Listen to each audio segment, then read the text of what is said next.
Okay, so I think we're ready to get started now. People will probably roll in as we go. The first thing I'm going to say is that we will be recording this webinar and the PowerPoint will be available afterwards, so you don't have to worry about frantically taking notes. So my name is Anna Guida and I'm the project coordinator for Empower Idaho, and we just want to thank you all so much for being here today, and special thanks to Patricia for presenting. We've been very excited for her presentation. Patricia Smith is a certified compassion fatigue specialist with 20 years of training experience. As founder of Compassion Fatigue Awareness Project, Patricia writes, speaks, and facilitates trainings nationwide and serves of those who care for others.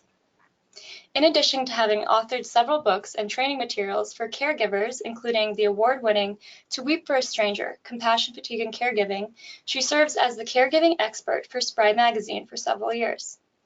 In 2012 and 2013, Patricia was the recipient of a writing fellowship for the Helen H. Whiteley Center in Friday Arbor, Washington, a scholarly research center sponsored by the University of Washington. A few quick things. I've muted everyone for the duration of the presentation, but the chat box is available on your control panel for questions, and I will be kind of stopping the presentation a few times throughout the duration of the presentation just to field questions for Patricia. And then there will also be a Q&A section at the end. So if you have other questions, you can either wait to the end or ask them throughout. At this time, I'll turn it over to Patricia and let her take it from here. And thank you again. Okay, people can see you.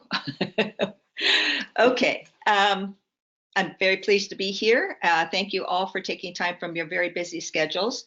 This is a very, very important topic, and I think it's more important than it's ever been by the emails I'm getting and the request for interviews, and I think a lot of it has to do with what's going on in our country and in our world. If you already have elevated levels of compassion fatigue due to the caregiving work you do, everything that's going on is affecting you even more. So please relax, take a deep breath, and enjoy this time we have together, because we're going to be talking about you for a change instead of everyone else. So I've entitled this Recognizing and Managing Compassion Fatigue because I truly believe that once you recognize it in yourself or in others, you can learn to manage the symptoms. One of the things about it is it never goes away. If indeed you have high elevated levels of compassion fatigue, it is with you for the rest of your life, sort of under the surface. So managing it is a big part of the whole thing. I like to just talk a little bit about how, oh dear. Okay, oops. How I go about this. What I'd like to do is talk to you about being a healthy caregiver.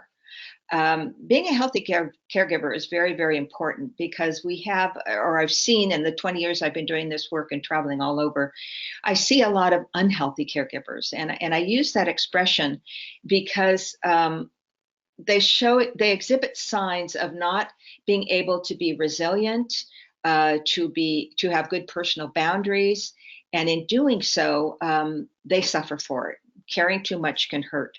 So what we want to do now is we want to learn how to manage the symptoms of compassion fatigue, and we want to be healthy caregivers. So why healthy caregiving? This was written in the 4th century. Life is not merely to be alive, but to be well. And I think this is at the heart of the caregiving task, is you want to be well, body, mind, and spirit, while you're providing care. And that's very, very important because if you're not well, the person or the animal or whatever caregiving you're doing will sense that you're not well, and it will hinder the healing process, which is so very important. So there's 7 forms of human wellness, and this is a lot to take in because we have to be integrated human beings. We have to be physically well, emotionally well, spiritually, socially, intellectually, environmentally, and occupationally. So when creating a self-care plan, which we'll talk about later, it is best to choose one area of wellness to begin your journey to wellness. And we'll talk, like I said, more about that as we go on. So what is compassion fatigue? Dr. Charles Figley is the world's leading traumatologist, and I've been very fortunate to have him as my mentor for the past 20 years. I'll tell you just a little bit how I got into this, because you just never know on your journey where it's going to lead you. I'm actually a journalist. I was a reporter for the San Jose Mercury News for over 20 years, and I worked in college textbook publishing for many, many years. I was a single mom with 3 kids, and after my last one, my daughter Elizabeth went off to college. I decided I wanted to do something different. I wanted to work with animals. I have a love of animals, and I wanted to do something to make their lives better. I also wanted to get into training and development. So I went to UC Santa Cruz. I now live up in the San Juan Islands in Friday Harbor, Washington, but then I lived in the San Francisco Bay Area where I was born. And so I went to UC Santa Cruz for a year certification course to learn all about training and development. When I got out of, or got my certification, what happened was I was looking on Craigslist because this was the late 1990s, and this is where we looked for jobs. And there it was. It was Training and Development Manager, Humane Society, Silicon Valley. So I applied for the job, and I got the job. A couple of weeks into it, the ED came to me. And remember, now this is 1990. The term compassion fatigue was nowhere to be seen except with the academics. So she said, I'd like you to do a compassion fatigue training for the staff, which was about 150 people. It was a huge shelter, open door shelter. We took in anything that came to our front door. And I said, I would be happy to do that, but I didn't know what she was talking about. So I went up to my office and I Googled the 2 words, compassion fatigue. And at that time, the only thing that came up was the work of Dr. Charles Figley, who was then at the Florida State Traumatology Institute. Not realizing who this man is, I wrote him a note and I said, I've been asked to do a compassion fatigue training for animal welfare workers. I've worked with academics for the past 20 years. I think I can take all of your writing and bring it to a level where the rest of us can understand it and comprehend what this is all about.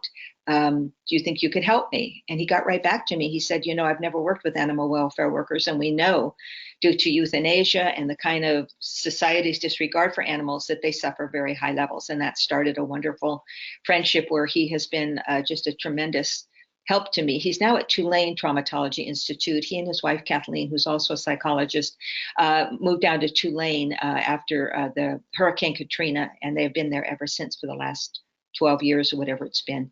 So his expression or his quote for compassion fatigue kind of encapsulates exactly what it is. Compassion fatigue is a state experienced by those helping people or animals in distress.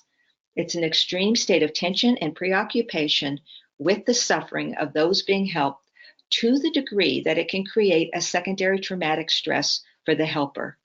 So put it in other words, what he's saying is the work you are doing, which is wonderful, and we're so thankful you do it, but it is causing you to create trauma in your life. It can be a secondary traumatic stress for you. So it's a combination of physical, emotional, and spiritual depletion associated with the trauma-related work we do, where people or animals are in significant emotional pain or physical distress. We're empathetic and we're compassionate people. We're the ones who go into caregiving. Empathetic means that we open our hearts to the pain and suffering of others. Compassionate means in seeing the pain and suffering, we're moved to act to help alleviate this. And that's why we become caregivers in whatever area that we choose to be caregivers. So what are the symptoms? Compassion fatigue is a very specific set of symptoms, and these are the symptoms that you will experience or see in others if indeed they have elevated levels of compassion fatigue. Isolation. The first thing you feel is you want to start isolating. You don't want anyone to come after you. You don't have anything left to give. There's probably burnout happening. You just want to be alone.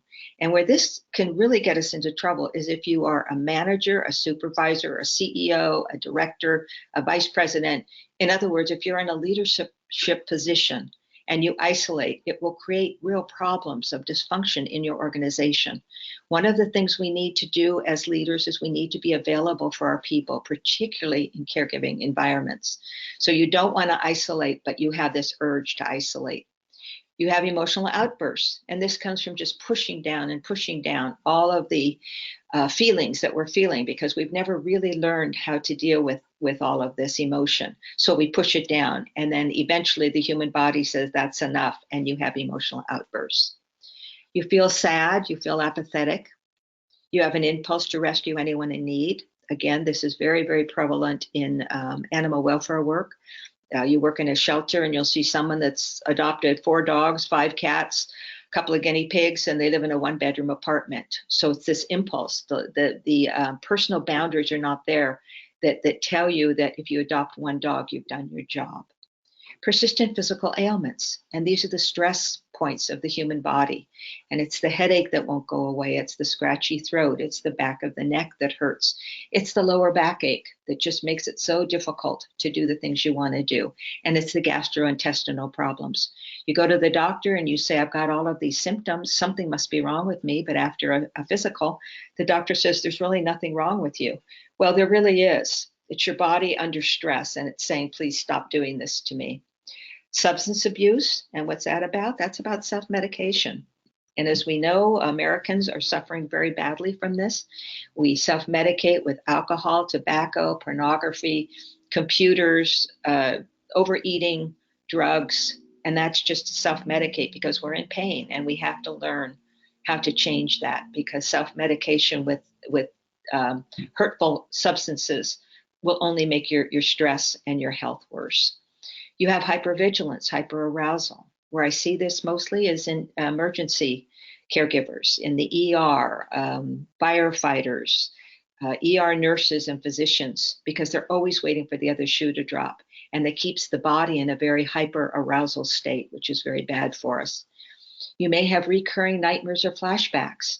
And I always say, if this has happened, you probably need professional help. In order to work through this maze. It means that they're just always in the forefront, and you can't get the kind of sleep you need, which is so very important for good health. And excessive complaints about colleagues, management, and those being helped. And that's because the problems are always outside. We're very other-directed people. We somewhere learned along the line that caring for others is more important than caring for ourselves. So we have excessive complaints about everything out there. These are some of the things people have said to me that make me, I'm not a psychiatrist or psychologist, so I don't want to pretend like I can diagnose anyone. But when I hear people say these kind of things to me, it really sets off a red flag that says there might be elevated levels of compassion fatigue. Carol, a social worker, says, I just want to be left alone. There is always someone wanting something from me, and I have nothing left to give. And of course, what that would lead to would be isolation. Ken, a 30-year firefighter veteran, every time I hear the bell go off, my pulse races, my heart beats so fast I think it's going to jump out of my chest. I try to breathe deeply to calm myself down, but I can't even catch my breath. And that's that hyperarousal. He's always waiting for the bell to go off. This is Matt, a manager, 15 years in elder care. I sometimes wonder why I work in elder care. There really isn't much hope for the future of the residents. They arrive and they never leave. I watch the families and friends suffer because they know with 100% accuracy that they are constantly saying goodbye to their loved one. Loss after loss after loss leaves me empty. And that's that feeling of sadness and apathy. Matt wasn't able to really understand the good he was doing by being there to serve these people. All he could see was the sadness. And Graziella, an ER nurse, I'm getting to the point where I don't even want to go to sleep at night. I see images of the day that both frighten and upset me almost every night. And of course, this is the recurring flashbacks and nightmares that will keep you up all night. So what are the causes? The main cause is other directedness. We put the needs of others before our own. Somewhere during our formative years, we learned that it was more important to take care of ourselves than to take care of others than to care for ourselves. So we put their needs first. And when we do try to take care of ourselves, we feel shame and we feel self-centered, and it just doesn't work for us. So we fall back into the habit of caring for others first. Providing service to others with stress and work-related trauma. It only adds to that stress level. A lack of personal or professional coping skills. Again, if indeed we were brought up in a family that had some serious dysfunction, or maybe not so serious, which we all did, there's no such thing as a perfect family. We didn't learn the personal coping skills or the professional coping skills that we need. Things like decision making and time management and finances. We just didn't learn those things. A lack of personal boundaries.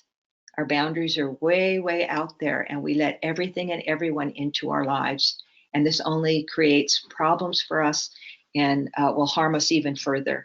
The journey to becoming from other-directed to self-directed is pulling in our personal boundaries so that we have complete control of our lives and we have complete ownership of what we will and won't allow in our lives. And this is how we protect ourselves. An overdeveloped sense of responsibility. And this comes from the fact that we probably were parents to our parents when we were growing up. Most of the people I talk to that come up to me after a presentation say, I was a child caregiver. It happens time after time after time.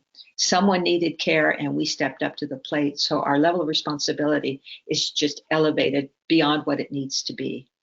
The practice of minimizing traumatic events. And some of this is about denial. It's basically saying, I don't really have these symptoms. I'm just fine. Well, we're not just fine. If we have elevated levels of compassion fatigue, our lives are not what they could be. And a history of unresolved childhood trauma. Our friend Sigmund Freud says unexpressed emotions will never die. They are buried alive and will come forth later in uglier ways. Everything we are, everything we've ever been, lives within us. And triggers will happen, something will happen that reminds you of something, and those symptoms will jump to the forefront again. And that's why we have to be aware of them and learn how to deal with the emotions. So on the job stresses when we're caregiving, oftentimes people say to me, stress, burnout, PTSD, secondary traumatic stress, which is compassion fatigue. What's the difference? Isn't it all one? Well, it sort of is. And the academics who work on this have a hard time dividing it all up, but we do have some knowledge about them. Stress is about being anxious. It's too much. You have too much coming at you. You have too many projects. You have too many people coming at you. You have too many hours worth of work to do. It's just too much for you. We go into burnout. Burnout is being worn out. All of a sudden, it's not enough. You don't have enough time. You don't have enough direction. You don't have enough help. You don't have enough tools to do your work, and we burn out. Post-traumatic stress disorder has become very mainstream, and that's due to the wounded warriors coming back from Afghanistan and Iraq. We now know more about post-traumatic stress disorder than we ever have, and there's lots of work being done on that. You can suffer from post-traumatic stress disorder and secondary stress. Secondary stress is compassion fatigue. It's work-related secondary exposure to extreme or traumatic events involving people or animals. And the way I like to explain this is post-traumatic stress is primary. It happens to you. You're driving to work in the morning and you have a fender bender. You get into work, you go to your best friend, you say, I just had a fender bender. I'm so stressed. The back of my neck hurts. I'm going to have to bring my car in. My partner's going to kill me. Our insurance is going to go up. You feel it in every part of your body. Secondary traumatic stress, you have someone else telling you about their fender bender in the morning, and you hook it onto your own experience. What we have to learn to do in order to keep levels of compassion fatigue low is listen without taking on the suffering and pain of others as our own. We have to be compassionate without taking it on as our own. And that's what causes the elevated levels of compassion fatigue. Other people's pain and suffering hooks into our own. So how do we manage stress? The main thing is we have to identify the source of stress. It's amazing how many people don't really know what causes the stress because they've never thought about it. They just know they're stressed. Well, in order to do something about the stress, we need to identify it. Educate yourself about the effects of stress on your body, mind, and spirit, which you're doing right now. Congratulations. Identify those unhealthy coping mechanisms. What do you do every time you're stressed? Do you reach for the chocolate? Do you reach for a bottle of beer? Do you slime other people with what's going on in your life? Identify those unhealthy coping methods and then adopt healthy coping mechanisms, which we'll talk about more. Tighten those personal boundaries. Don't be afraid to say no. Caregivers are notorious for saying yes to everything. It's okay to say no. And what comes into play here is using effective communication. How do we communicate that no? We do it in a caring and loving way. We say, I would really like to help you, but right now I have a full plate. And perhaps so-and-so can help you, or maybe I can help you in the future, but right now I really can't. Then people say to me, well, what if it's your boss? Well, if you have too much on your plate, it's your job to talk to your supervisor and tell him or her that you would like to make an appointment and talk about how much is on your plate. If there's too much, you need to do something about it, and your supervisor needs to help you with that. It's okay to ask for help prioritizing. Say, I'd be happy to do this, but does it come before this or this or that? A good supervisor will know that you need help and perhaps you are being asked to do too much. And practice empathic discernment. And what is that? That's knowing when something hurts you. Oftentimes, caregivers will just take it and take it and take it because we think it's our job to listen to people. It's a gift we've been given. Well, it's a gift, but we also have to take care of ourselves. So empathic discernment is knowing when it hurts. And that can be anything from a headache that starts right away, or you start breathing a little harder, or whatever it is, you have to get to know what it is that your body is telling you that you're hurting and ask the other person to please stop. And we'll talk more about that when we talk about sliming. So we must learn to protect ourselves on and off the job. If you have high levels of compassion fatigue in your job, you have it in your life as well, in your personal relationships and in everything you do in your personal life. It's all about you. You're an integrated human being. You don't separate it from work and personal time. It's all one. Remember, your body hears everything your mind says. I saw this recently by an MD, Suzanne O'Sullivan, and I thought it was absolutely perfect for talking about the physical ailments that align with compassion fatigue. She says, society has not woken fully to the frequency with which people unconsciously think themselves ill. Psychosomatic disorders are physical symptoms that mask emotional distress. And compassion fatigue is definitely emotional distress. There are many people whose sadness is so overwhelming that they cannot bear to feel it. They push it down and push it down. In its place, they develop physical disabilities. When words are not available, our bodies sometimes speak for us. And that is the absolute perfect dynamic of what happens with compassion fatigue. The pain and the distress of what we're experiencing is so much that we push it down and it pushes it into the stress points of the human body.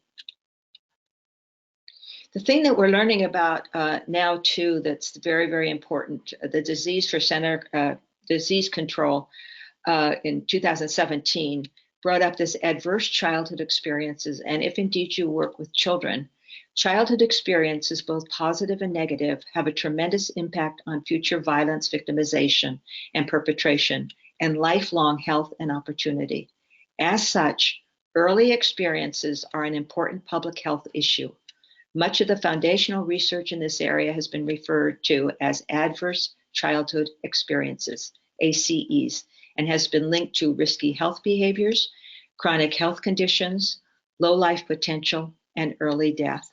As the number of ACEs increase, so does the risk for these outcomes. And where we're seeing this talked about a lot is what's happening on our borders right now. People are very, very concerned about the trauma that the separation of parent and child is causing for both the parent and child, and they're going to have a high level of ACEs. History of unresolved childhood trauma revisited. These are the kind of things that come out of it. The child is confused, overwhelmed, worried, anxious, saddened, out of control, helpless, hopeless, fearful, and hypervigilance. And you can see how that aligns again with probably future incidents of elevated compassion fatigue. So what about an organization? What about when all of the people in it have high levels of compassion fatigue? We call it organizational compassion fatigue. And it exists when a high percentage of staff exhibit elevated levels of compassion fatigue. This leads to a loss of meaning of the organization's mission. Dysfunction seeps into the processes and procedures that keep the organization focused, productive, and healthy. And I talk about this a lot when I'm dealing with CEOs and presidents and vice presidents of organizations, particularly nonprofits, because it will eat into your bottom line, without a doubt. The symptoms: high absenteeism, which is a real problem. High absenteeism is probably the main problem in the American workplace right now. If this is the third day you've had that headache or that backache, you're not going to go into work. And what does it cause? It causes the fact that someone else has to do your job. Harvard did a study recently that tells us that the main stress in the American workplace is being asked to do something that you're not trained to do. Someone is out of their job, your supervisor comes to you in the morning and says, so-and-so's not here today, I need you to do his or her job. And you say, but I don't know how to do the job. And he or she says, you'll figure it out. Well, you will figure it out, but you'll figure it out with a lot of stress. So high absenteeism is a ripple effect across the whole organization. Elevated rate of workers' comp claims, which of course only raises, the bottom line, takes money out of the money you need to put into the work you do. A lack of flexibility. People get very, very strong in how they feel and they're not flexible, which we need every day. A tendency to break rules. People will often think they know better than the organization. They don't follow the mission. They say, I can do it better, and they break the rules. Us versus them mentality, which of course it's staff versus leadership, leadership versus staff versus volunteers. This goes on in all of the nonprofits. A strong reluctance to change, which again is very, very important. We need to change every day. Things are changing and we need to adapt. A lack of vision for the future, and undermining the mission of the organization. Oftentimes I'm asked, what is the best thing we can do to hire good people who already do not have elevated levels of compassion fatigue? And in the hiring process, for those of you who are in human resources, the best thing you can do is, number one, ask if the mission of the organization aligns with the personal mission of the person. And if they haven't read the mission of the organization, have it handy, have them read it, and see if indeed their values and the way they feel about how things should be should align with the mission of the organization. And if it doesn't, then what they'll do is they'll come into your organization and they will try to change it. And that will create a lot of dysfunction. So definitely the mission of the organization is what you should all be following, and make sure that you definitely agree with every word of that mission. So strategies for managing compassion fatigue. And I'm wondering if this is a good place to maybe ask if anyone has any questions. I've covered an awful lot of information very quickly. Hi, Patricia. We don't have any in our chat box yet, but yeah, if anyone wants to type in any questions you have, we'll maybe give it 30 seconds to see if people start asking, and then if not, we'll just keep going and see if any others pop up. But yeah, now's a great time for questions. That would be great. The other thing is, if you have anything to share, I always say you learn more from each other than you do from me, because you work in the same type of environment. And if you have anything to share with your colleagues, please do, because that's what really helps you. Okay. So I'm not seeing any right now. So I guess we'll just keep going, and then I'm just keeping my eye on that box, and I'll pop back in if I see any pop up, okay? That's a good sign. I hope everyone is with me here. Okay, so strategies for managing compassion fatigue. Somehow we need to create that balance between work, relationships, and me time. And that's probably the major question I get. How do I do that? It has to do with your self-care plan, which we'll talk about later, but somehow we need to find time to nurture our highly functional relationships, and we need to find time for ourselves. And I don't know how you do that. It's very personal. I mean, I can tell you what I do, but it really is more personal to you.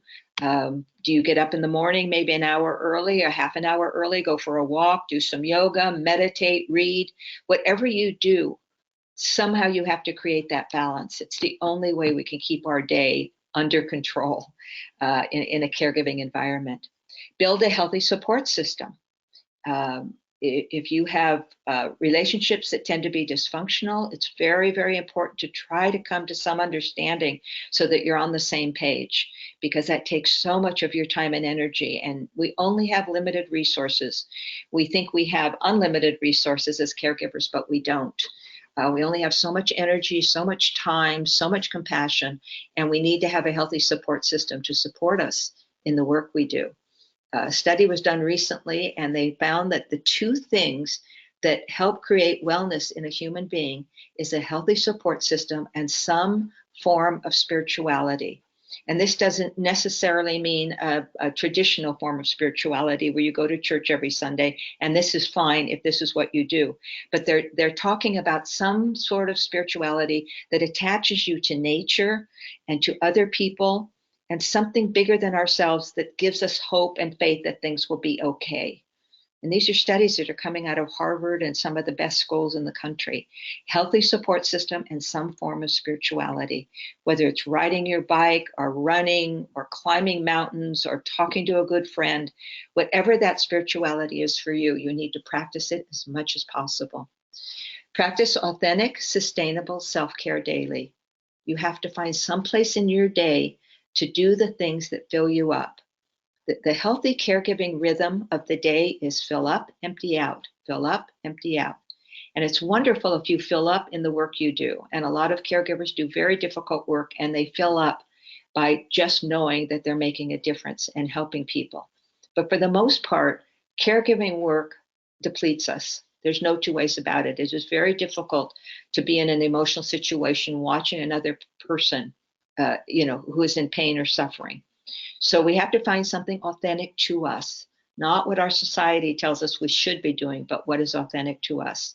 Whether it's walking in nature or, like I said, reading or journaling or riding your bike, whatever it is, you need to find out that authentic thing for you. And it has to be sustainable because it goes on day after day, year after year. The other thing is to stay in the complexity of the crisis situation. When you're going through a traumatic event at work or with another person, practice mindfulness. As you probably have heard, mindfulness is a very big thing right now. And they're finding that being 100% present in what you're doing is the best thing that can help alleviate compassion fatigue. And it's because your whole body, mind, and spirit are focusing on that person or that situation. You're not filling in a lot of blanks, which humans tend to do. So mindfulness, and the things I have bolded here, we're going to talk about as we go through this. Learn to recognize emotional vampires. What are emotional vampires? This is the work of Dr. Judith Orloff. And these are people who take all of our energy and then walk away and leave us totally depleted. And we'll talk a little bit more about that. We want to be able to recognize them and learn ways in which to say, look at your watch and say, I really can't do this right now. I need to go. I've got other things to do. Because that person will just go on to the next person. So you have to learn to recognize someone who's trying to take your energy and use it for their own well-being. You need all of your energy for yourself. Simplify your life. Do what you can to make life simple. The less you have to do, the more time you can put into wellness. Strengthen resiliency coping skills. Resiliency is the ability to keep bouncing back day after day in order to do the caregiving work that you do. Create a personal mission statement and a self-care plan. Again, we'll talk a little bit more about that. Take the professional quality of life self-test regularly. This is a test that is the life's work of Dr. Beth Hudnall-Stamm. She's now retired up into Montana, but at the time she worked on this throughout her life as a psychologist. She created this personal self-test that tells us about our levels of compassion fatigue, our burnout levels, and our compassion satisfaction, how much we're getting out of our life. And she has given it to all of us free of charge. And I will give you the website at the very end. I still take it every 6 months because compassion fatigue just seems to creep into my life when I'm least expecting it. I know something is wrong. And the way I kind of get myself back in balance is I take the test to see where I am with it. And like I said, it's free of charge. You can take it, share it with someone. Oftentimes people ask me, someone that I work with has very high levels of compassion fatigue according to what I've learned about it. I'd like to help that person. What can I do? And one of the things you don't want to do is go up and say, I've learned about compassion fatigue and I think you have it. That's the worst thing you can do. What you can do is say, get some of your colleagues around you and say, I took this professional quality of life self-test, which is called the ProQual. And I found out I have elevated levels. I thought maybe the rest of you would be interested as well. She has a wonderful website, and I think it comes in like 10 languages now. So you can share it with anyone in your life. Learn to stop sliming. Again, we'll talk about sliming in a few minutes. Very, very important to stop doing this. It's a habit that really helps no one. What it does is it re-traumatizes you as the teller of the story with the gory details, and it traumatizes the person listening. Elevate your compassion satisfaction levels. And what are those? That's the joy and the pleasure you get out of doing the work you do. And hopefully you want to raise those compassion satisfaction levels. It's sort of like good cholesterol and bad cholesterol. You want to raise those compassion satisfaction levels, and it will mean that your compassion fatigue levels will go down. So let's talk a little bit more about mindfulness. It is the quality or state of being mindful, the practice of maintaining a non-judgmental state of heightened or complete awareness of one's thoughts, emotions, or experiences on a moment-to-moment basis. In other words, it's being 100% present to what is happening. And that is one way that you certainly can alleviate high levels of compassion fatigue, to be aware of the other person and listen with detached compassion. And a lot of people say, that doesn't sound very nice. Well, it is. You want to listen and give them all of your energy so that you can offer them all the resources and all of your help and all of your knowledge that you have. This is why the dog is here. Yes. We have a quick question. I just wanted to pop in. This question is from Judy Gabbert, and her question was, how many symptoms does one show when suffering from compassion fatigue? I'm sorry, say that again. Her question was, how many symptoms does one show when suffering from compassion fatigue? Oh, okay. Well, unfortunately, you could have all of them, or you could have one. It's a set of symptoms. It's important to tell you it's a set of symptoms. It is not a disease. You can have one of them. I know I suffered from it horribly most of my life, and I didn't know what it was. I just knew something was wrong. And it wasn't until I did that workshop for 150 of our staff members at the shelter that I realized that what I experienced in, I think, all of my life prior to that was it had a name, and the name was compassion fatigue. What I felt, I didn't have a lot of those other symptoms, but I felt sadness and apathy all the time. And I wasn't depressed. It was sadness and apathy. It was like a veil of darkness over me. And yet I continued to enjoy my life, have healthy relationships, all of the things that lead to wellness, take care of myself. But I had this horrible sadness, and I attribute it to the compassion fatigue. So it can be one, two, or all of them. I hope that's helpful. Yeah, thank you so much. Okay, I'm gonna pop out now. So why is this dog happier? Because the dog is being mindful. He's sitting there with his person, and he is happy. The person is thinking about his car needs to be filled up with gasoline. He has a trip he's taking. He's got to pack. He's got things he's got to do around the house. He's thinking of his money problems. We multitask, and we're finding through studies that multitasking is very, very bad for us. It's bad for our brains. It's bad for our well-being and our happiness, because we're always out there doing too many things. And mindfulness brings us back to one thing. And so we want to practice mindfulness, definitely. The Canadian police meditating before starting the day to deal with situations more calmly with agitation. They are practicing mindfulness. I know they're also using it in the schools, particularly in the schools with children with ACE that they know have adverse child experiences in their past, and they're bringing them into the classroom in the morning. I did a workshop a couple of months ago up in Humboldt County in California, where they know they have a very, very high level of drug abuse, and the children are suffering terribly. They're the caregivers for the parents, and so they have now instigated mindfulness in the classroom, and they're seeing quite a big change in the children. So we know it works. Emotional vampires, people who suck energy dry. Everyone can benefit from skills on how to cope with them. You can especially benefit if you are an intuitive empath who absorbs the pain and negativity of others into your body and become exhausted by it. This is just something to help you to preserve your resources, basically. Now, there may be some, I have people in workshops will raise their hand, they'll say, what if the emotional vampire is my husband? Or what if it's my son? Or what if it's my daughter or my mother? Well, you have to use your common sense. If it's someone in your circle of care that you really love and you want to help, you kind of extend your resources to them. But this is people you work with, people on the street. I always tell the story how I used to go sit on a bus and someone would sit next to me and just pour out their absolutely horrible life story to me.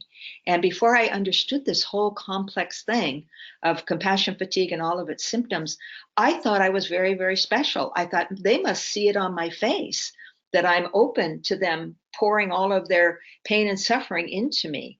But then when I started learning about all of this, I realized that if I told them, I'm sorry, I can't talk right now, I'm reading this book, that person would move to another seat and find another person. It wasn't about me. It was about the person wanting to dump all of their slime on me. That's actually a psychological expression called sliming. So all I can tell you is be aware of it. There are emotional vampires out there that like to tell you every single horrible, gory detail. I see this a lot in support groups as well. I'm not a big believer in support groups unless they have an excellent facilitator who knows how to cut people off and gives everyone a chance. And also, I really believe I do support groups up here in Friday Harbor, roundtables for compassion fatigue. And I tell them at the very beginning, I'm asking you to come here to bring what is working for you to the table so you can help others. We all have our pain and suffering. We all have our trauma that we've dealt with. We don't need to talk about that. What we need to talk about to help each other is what works. What is working? Is it riding your horse in the morning, which a lot of people here do? Is it flying your airplane down to Seattle? Is it picking wildflowers? Is it going out to see the orcas or watching the bald eagles fly? Whatever it is, share it with each other so that we can get ideas from each other how to do this. So resiliency, 10 factors in building resiliency. And I know a lot of you know this information because when I spent some time on your website, these are the same kind of suggestions you give your people that you're working with. Be optimistic. There's always hope. Be flexible. Try to see that there are other sides of the story. Identify your core value system. This is that whole thing about spending time with yourself. Who are you? What do you value? And stay in line with those values and speak out if you have to. Have faith, whatever that means to you. Identify positive role models. It's always a good thing to have someone to look up to or someone that you believe has it right as far as the way you look at life. Use your intelligence. Think about things. Think about what causes you stress. Think about what you can do to make your life better. Think about what you can do to balance the time you have. Face your fears. That's very, very important. It's called the hero's journey. It's the work of Joseph Campbell. I can tell you, I've been on that journey for the last 20 years. The person I was 20 years ago and the person I am now are two different people. I had some fears I had to face. It was very difficult. I did it. And I'm basically just an extremely happy person now. So I can't tell you enough from my own experience. If something bothers you, just head right into it and fix it and face your fears. Find meaning in difficult times. We learn so much in our difficult times. Creating a self-care plan. This is very, very important to do. We can't just do hit or miss. We need to take the time to create a plan for ourselves. Write one measurable, accountable goal. It's called the DOT theory. Do one thing. It's the opposite of multitasking. Studies tell us that if we do one thing and we get really good at it, we have a 93% chance of success. If we write two goals, our success rate drops down to 53%. And it's because you want to be mindful, put all of your energy into one thing. When you feel you have it licked, then add another thing. So you want to do that for yourself. What is it? Which of those wellness areas? Is it your emotional? Is it your occupational? Is it your social? Whatever it is, do one goal and make it better, and then you can go on to the next one. These are some examples. I will go to the gym Monday, Wednesday, and Friday for 45 minutes. Hold yourself accountable to that. After a couple of weeks, look at your goal. So you say, okay, I said I would go to the gym Monday, Wednesday, and Friday for 45 minutes. My schedule doesn't really allow that. I'm going to change it to Monday and Friday for 30 minutes and see if that works. And keep changing it until it works for you. It's called self-compassion. We all think we can do a lot more than we can. What we want to do is be self-compassionate, have goals where we can succeed so we can feel good about ourselves and share that information with others so they can also succeed. A dream written down with a date becomes a goal broken down into steps becomes a plan, and a plan backed by action becomes reality. And that's what you want. You want it to become reality. All of this information, as you absorb it, hopefully you're absorbing it, um, is with your mind. Right now, you're cerebral. You're listening to it and you're saying, huh, okay, that works. I've never heard of that. I do that, whatever it is, you're processing it. The problem is oftentimes people will go on and then they don't actually do the things. They think by thinking about it is doing it, and it's not. You have to do the work. And I can tell you from personal experience, it's difficult work, but it is worth every single minute of the work by what comes out of it. So personal mission statements, what are those? I always, if I have a workshop or we've got a couple of hours and we can do some interactive work, I have them write a personal mission statement. And these are some of the mission statements that have come out of workshops. Kindness before everything else.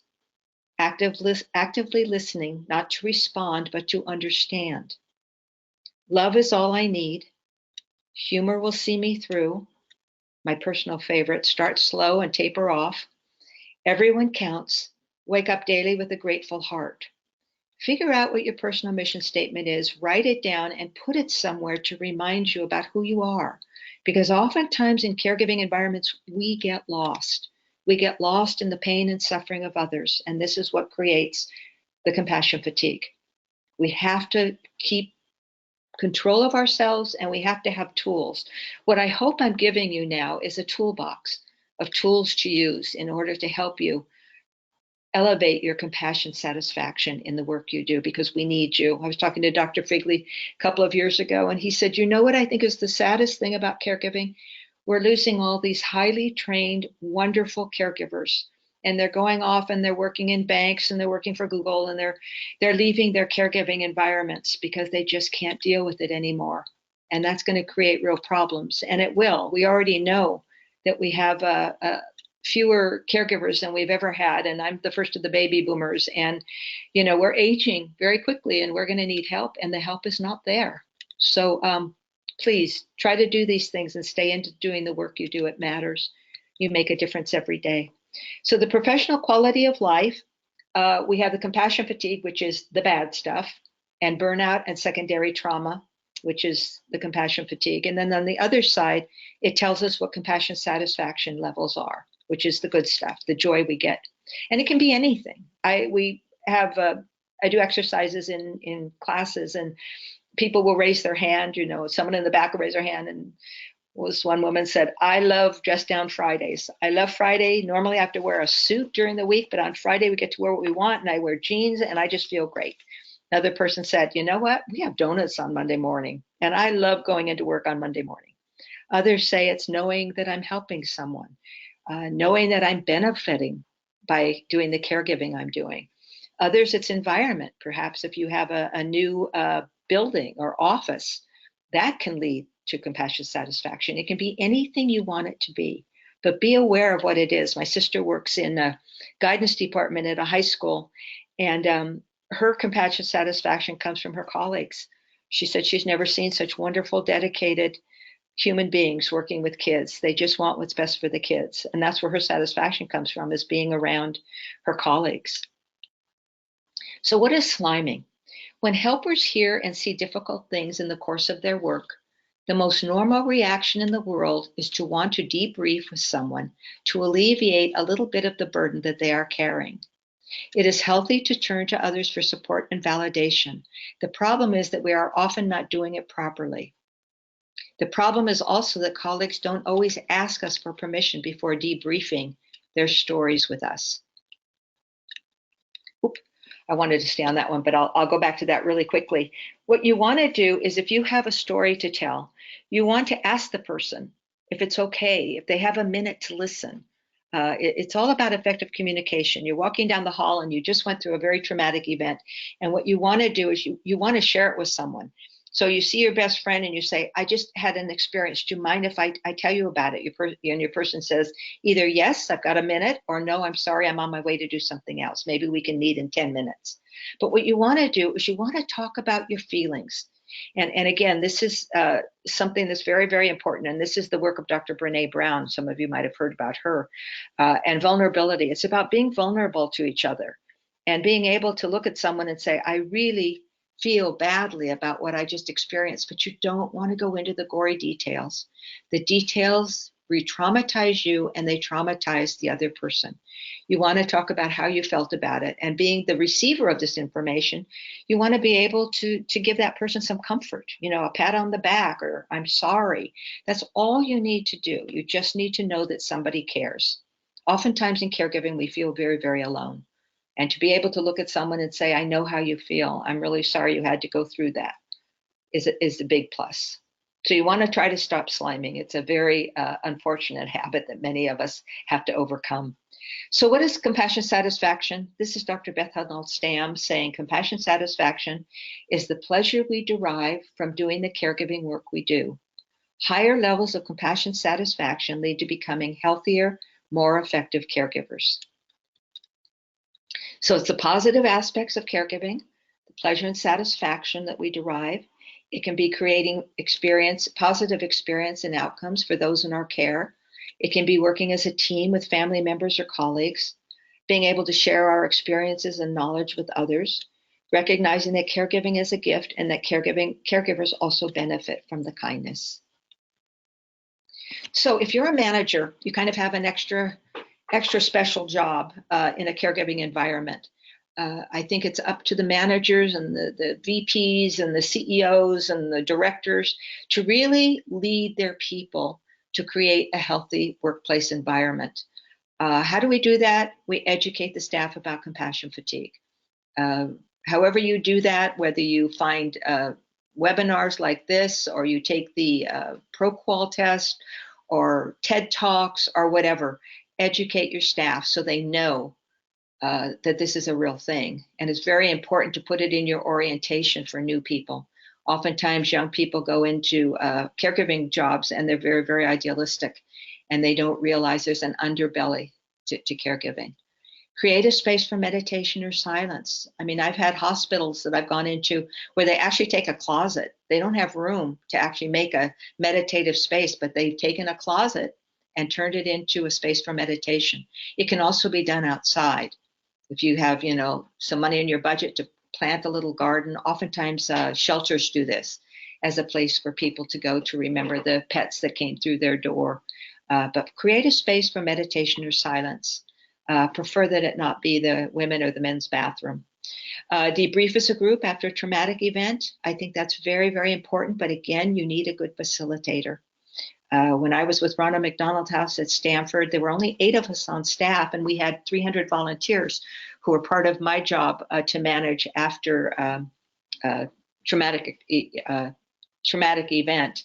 But the 8 of us would go into a room, and we would talk about the child we just lost.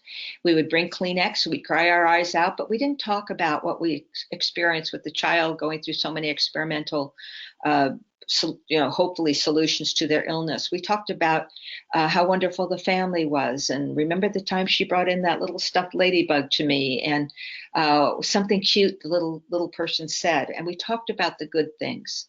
And after about 20 minutes of that, we kind of looked at each other and said, well, there's 47 other families out there who need us. Let's get back to work.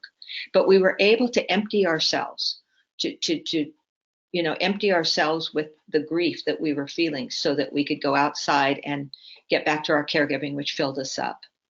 Allow staff to have input to improve the working environment. Create an organizational wellness program. Oftentimes, I know I worked in healthcare, and our healthcare provider gave all of us the Fitbit to put for exercise, and we created a 10,000 step a day program, and it turned out to be just healthy and fun and a real team building thing. How many steps have you done today? I've still got 3,000 to do. So some sort of a wellness program that shows that you care. Practice management by walking around, which is rounding in healthcare and a lot of other environments. If you're a manager, talk to your people, see how they're doing. Try to, be that person, be a leader. Offer nutritious snacks at meetings and events. Take lunch breaks. Oftentimes in groups, I ask, how many of you take lunch breaks? And 1 or 2 arms would go up very meekly. And I say, why don't you take a lunch break? You need a break, and breathers throughout the day. And they'd say, well, no one else does. So if that's indeed the case, then it's important for management to set an example. Take your lunch, eat your lunch, walk around the block, do something that allows it to be okay. They say the news is telling us that the reason people don't take vacations in America is because there's such a thing as vacation shaming. And what that means is if you say, well, I'm going to take a week off and take my family to Hawaii, everyone says, wow, aren't you lucky that you have the time to do that? Everybody needs to take time off. And organizations can do things. They can make it a rule, which is happening everywhere now, and it's so great. You cannot email, text after 5 o'clock on Friday, not until 8 o'clock on Monday morning. There are no work emails going on. And I know a lot of you are saying, oh, that isn't possible with the work that we do. It is possible. Oftentimes with veterinarian offices are very chaotic sometimes. And a vet will come to me and say, what can I do? I say, well, why don't you get an emergency number and take an hour and a half for lunch and let everybody go do, eat their lunch or go do special things that they want to do, go shopping, go buy a gift, whatever they want to do. And the vet will say, oh, we can't do that. What if someone needs us? Well, you can be on the emergency number and get back to work if someone needs you, but get a service that takes care of that. Close your doors for an hour. There are things we can do. We have to allow ourselves to do those things to help and learn to recognize that organizational compassion fatigue for a number of reasons. Number one, it will create dysfunction in your organization. And number two, it will eat at your bottom line and you need your resources to do the work you do. So on the spot self-care practices, these are some things that people do. Hi, Patricia. Sorry. Okay, I have two questions that are related to debriefing. So Okay. The first question is from Sue Chu saying, can Patricia give us an example of a debrief to a group after a traumatic event, just an additional example? And then also in addition to her question, she asked, and should you only talk about the good things? Okay. Well, a debriefing, it sounds to me like maybe this person's never been through a debriefing. Everyone involved goes. Somehow you have to figure out time where everybody can go to the debriefing. It's absolutely mandatory. You have a good facilitator. It may be someone that the leadership chooses who gets along really well with everyone, who's very respected by people. That would be a good person to choose as a facilitator. You all sit around. Like I said, we always had several boxes of Kleenex at Ronald McDonald House because it was a very rough job. And the facilitator maybe could start with some sort of a centering, I want to say prayer, but I really don't want to use that word, a quote, a saying, something to bring everybody out of what they're experiencing outside in the office into the center, to be mindful, to bring everybody there, to calm them down. Take some deep breaths because you're going to need them to go through this. And then you just take turns. If someone wants to speak, they raise their hand and they speak to the situation. And I don't mean to be so rigid as far as not talking about anything negative, because of course a traumatic event is negative and it does leave its mark on us. But we don't want to get into the gory details. And the only way I can explain that is gosh, I don't even know how to explain it. I think everyone knows what that is. You don't want to talk about watching the person suffer or physically what they went through. You just want to talk about things that were upsetting and how you felt about it without going into detail. Okay? And a good facilitator allows everyone to speak or not. If a person shakes their head and says, I can't say anything, that's acceptable. Everyone does not have to speak. And then after everyone has a chance to say something and let it out, you have to let those emotions out somehow. Then some sort of a closing, saying, prayer, meditation, whatever. So there's a little bit of organization that has to happen by the facilitator. Okay. And then I would love it if someone would say, the facilitator or the leadership says, if you have other things that are bothering you or you feel you're not going to be able to move through this, please let us know. We'll get you some help. A lot of organizations have EAP, employee assistance programs, and they are wonderful. Most animal welfare organizations have them. I know we had them at the shelter I worked at, and they're wonderful. I think you can talk to a psychologist twice without any cost, and then after that it's half, and it's all private. None of it is made public. So use the resources that are available to you. So the facilitator would need to know what resources are available. Okay. I hope that helps. Yeah, Sue had a few extra comments that she threw in. She mentioned, is it okay to talk about feelings of vulnerability that people felt? Oh, Um, very definitely, okay, definitely.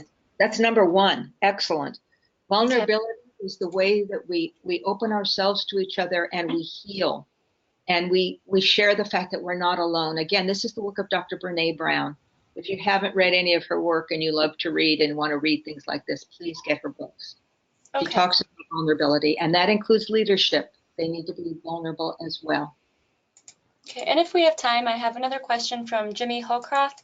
It has like a quick little story and then a question. I'll just read it real quick. So mindfulness practice has been so effective in my own transformation that I have a difficult time sharing just how large an impact it's had. I wonder how you like to present the idea of mindfulness as a minute-by-minute practice, besides offering short body scans and meditation. I find it difficult to just stress the importance, since it sounds so basic and simple. What do you find most impactful in presenting mindfulness?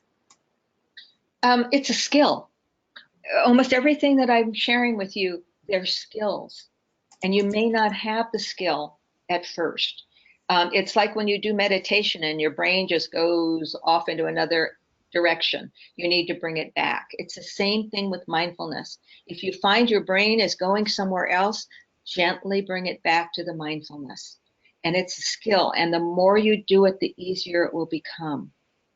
Maybe a mantra: practice mindfulness, and then your brain will do it. We have to control our brains. Our brains just go off all over the place, and especially since we're all so used to doing so much multitasking. So I would highly recommend a mantra that works for you. Be mindful, be mindful, be mindful. When you find your brain going in another direction, and it will bring you back. And all I can tell you is I know from experience, the more you do it, the easier it becomes. Okay, thank you. Okay, I will let you carry on. Okay, so breathe deeply. This is something I've been doing for about a year. I mean, all my life I haven't done this. When I was upset or nervous or in a traumatic, situation, I would breathe very shallow, trying to catch my breath. And now I've learned that nature has given us the most perfect way to calm ourselves down, and it's by breathing deeply.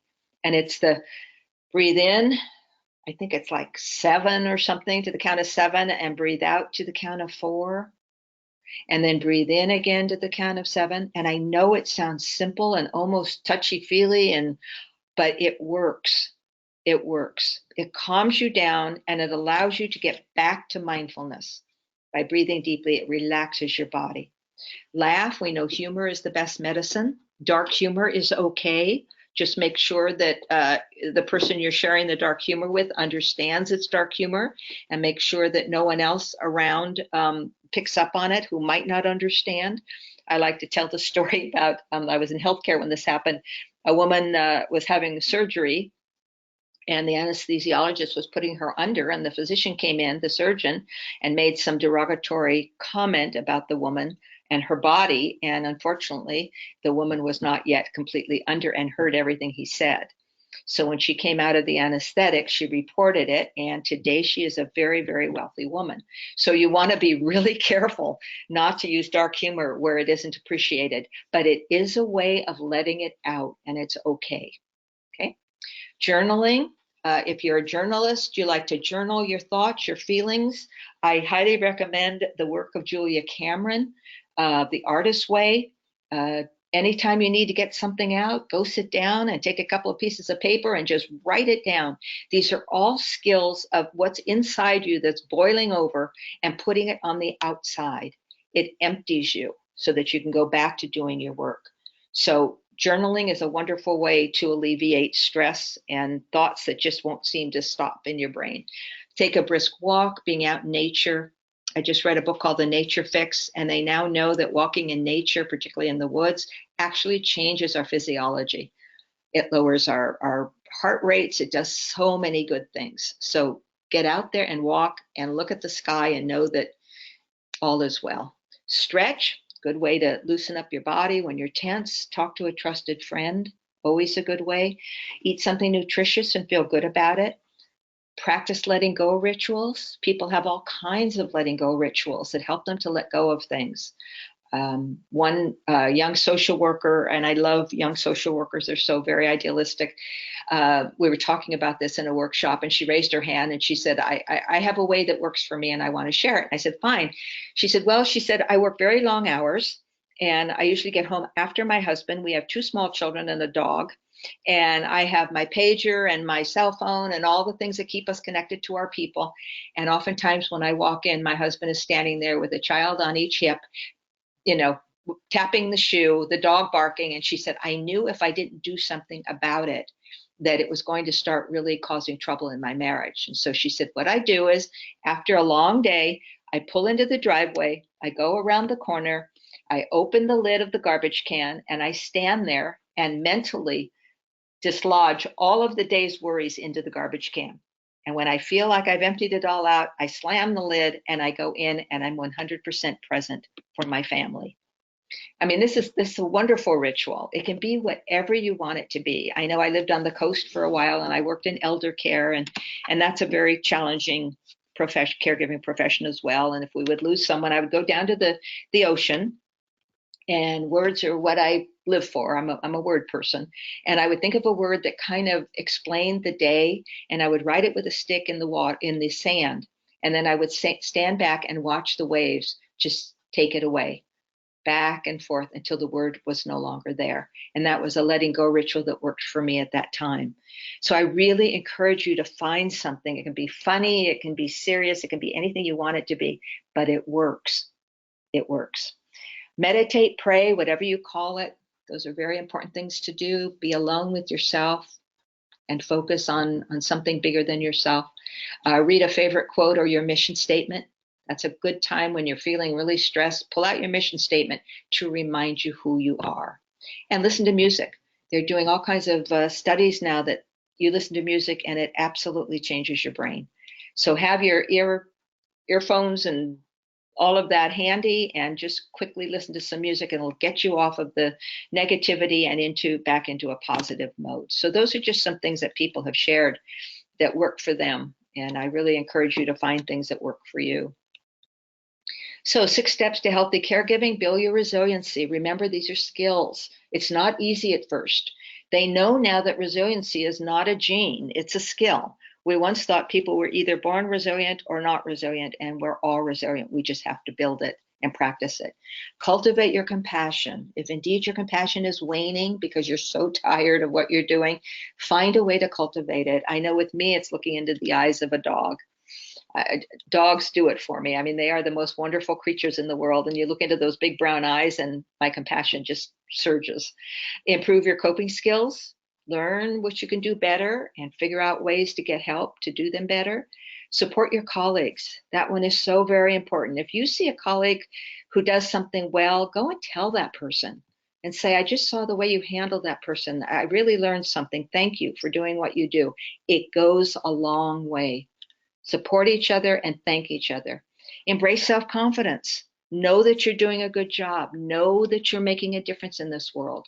When I lived in the Bay Area, every couple of months I went up to the San Francisco Animal Control and did a workshop for them to just kind of remind them of what, compassion fatigue is. They have very, very high levels. And one day the manager came up to me. She was a woman, probably in her 40s, and she'd been doing that work for 20 plus years. And she came up and she said, when I go to a party or I go someplace where I haven't met people and they come up to me and they ask me, what do you do for a living?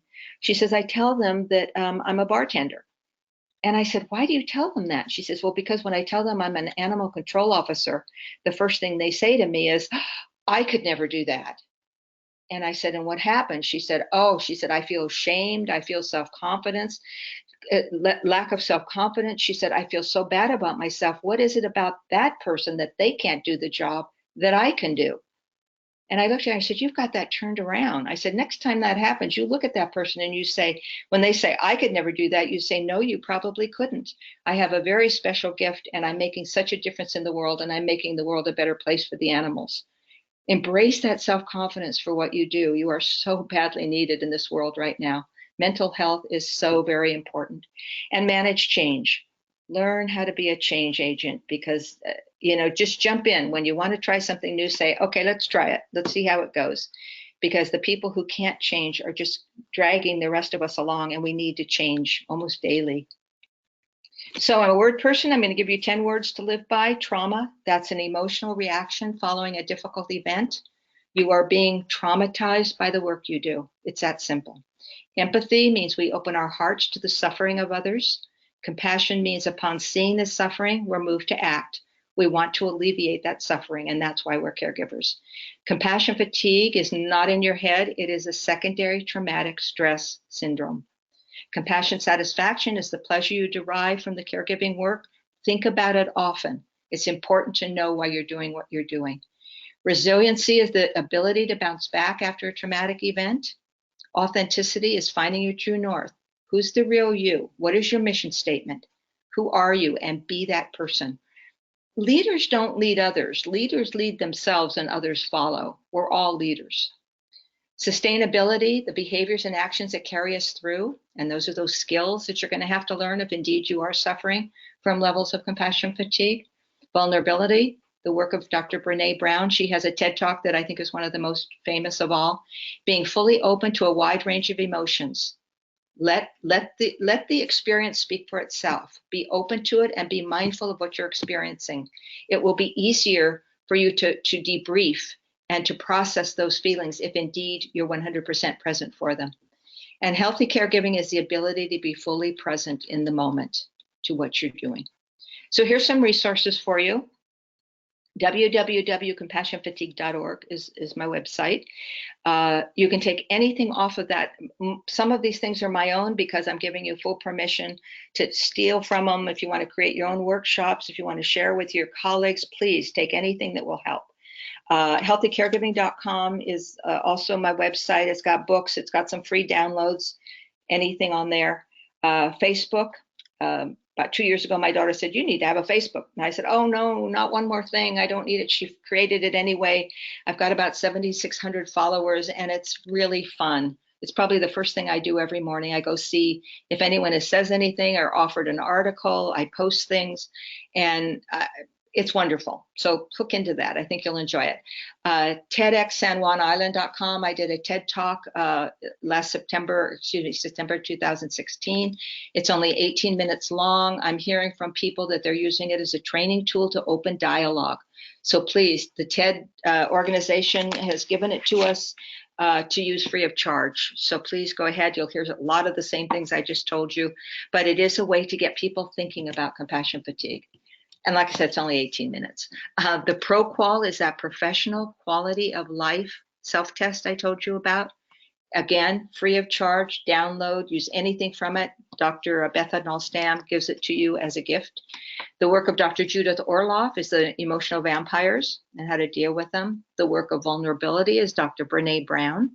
And greatergood.berkeley.edu comes out of UC Berkeley in California, and it is a mindfulness study, and they offer all kinds of really wonderful things on that.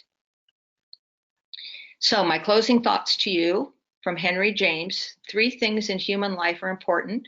The first is to be kind, the second is to be kind, and the third is to be kind. This is what kindness does not look like.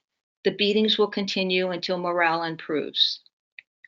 This is what it does look like. This is a darling little gift shop in downtown Friday Harbor. It says, come in, don't put your coffee down, please touch everything. Your dog is welcome too.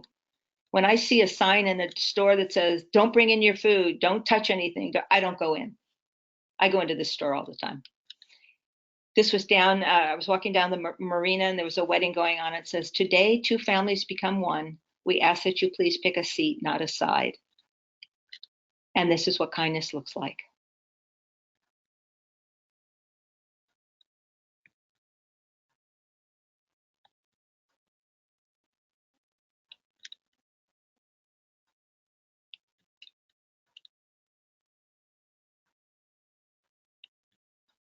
This is one of my heroes, Arthur Ashe. True heroism is remarkably sober, very undramatic. It is not the urge to surpass all others at whatever cost, but the urge to serve others at whatever cost. And I can tell you that the serving others that you do is probably costing you. Caring too much can hurt. So I urge you to follow some of this, anything that touches you, learn some new skills, know that compassion fatigue is real. If you want to contact me personally, I'm Patricia at compassionfatigue.org. I'd be happy to answer your questions. And thank you for the work you do. You're making a difference every day. Patricia, thank you so much. That was an awesome presentation. Really appreciate that. At this time, we're going to ask, are there any more questions or anything that we have for anyone? It was a lot of information. It was. And I a lot of processing. And then the other thing that happens is there are people that maybe have never heard of this, and then they realize, oh my gosh, I've got this. Yes. And that's why I called it the Compassion Fatigue Awareness Project. I was talking to my son on the phone one time about 2 years after I started my own healing journey and was doing this work. And I said, Derek, there's this thing called compassion fatigue. And I've been working in animal welfare, but I think it's in all of the helping professions. I said, it just seems reasonable that anyone who is, helping people is at risk for this. And he said, well, what do you want to do? And I said, well, if only I had some money, I would start an organization. He said, you don't need any money. He said, you're a writer. Go ahead and write a website, all the pages for the website, and I'll create the website and I'll be a webmaster, which he still is 20 years later. He said, what are you going to call it? And without thinking, the words came out of my mouth, the Compassion Fatigue Awareness Project, because I believe once you have an awareness of this, you can't go back. And that's why I continue to do these workshops, because I think that it raises awareness, and that's the important thing. Yes, well, you have several people thanking you right now in the chat. Several of our attendees are saying thank you. A quick question we have from Jamie Kelly. How does compassion fatigue affect introverts and extroverts? Also, are you familiar with the Enneagram work? Yes, I am. In Enneagram, yes, I am, and I would highly recommend it. It's absolutely fascinating. There's books about it, and it tells you even more about yourself. Incredible stuff. And what was the other one? The other one was, how does compassion fatigue affect introverts versus extroverts, or just introverts and extroverts? Okay, very interesting. I think it affects everyone, but I tend to think it affects introverts more. I've done a lot of reading on the subject, and I'm a highly socialized introvert. I mean, I stand in front of 350 people and give these talks, and I have no problem doing it. But I have to go off by myself for a long time in order to fill myself up again. And that's what an introvert is. Extroverts go out to others to fill themselves up. So I think the fact that introverts tend to stay within themselves, it might be a little bit more difficult to learn these skills, but it is very possible. And what we do, I think, is have one or two very close friends that we go to. Instead of having an array of people and feeling comfortable talking to anybody about what we're going through, we probably choose one or two people that we trust. So again, gosh, there's so many things to read about, but there's all kinds of things. I can't remember the book now. There's a very good book about introverts, and I can't remember the name of it. I don't have it right here on my bookshelf. But all of these things will help you with compassion fatigue and understanding it and understanding yourself. Just read everything and get your hands on. Okay, awesome. Well, thank you. Let's see if there's any more questions we have. Just more thank yous. Oh, you're very welcome. I'm honored to do this for you. We're very grateful that you took the time for us. So with that being said, thank you so much again. We think this was like a really important topic, especially right now and what's happening in the world and in our country. A note to everyone who's watching, please take some time to fill out the evaluation when you click out tonight. It helps us a lot in just planning our webinars that are upcoming. Also, I think the book, someone just commented, Amanda Reedy just said the book is called Quiet by Susan Cain, the book you're referring to. Yes, it's called Quiet. Okay. Yes, that's the book. So if you're an introvert, it's very good reading. Makes a lot of. Thanks, Amanda. So thank you everyone for joining. You can find more information about our other webinars we'll offer in the future on our Facebook page, which you can find by just searching Empower Idaho in the search bar. If you visit our website at www.empoweridaho.org, you can also subscribe to our newsletters, which I'm putting the link to our newsletter subscribing link right in the chat box. So you can also sign up through our website, which you will see when you subscribe to the newsletter. So Patricia, thank you so much. That was amazing. You're welcome. Yes. Take care, everyone. Yeah, thank you. We'll be sharing all of this. This will all be available to everyone, this recording and the slideshow. So Take thank it you and so run with much. it. Share it with others. Bye-bye. Bye.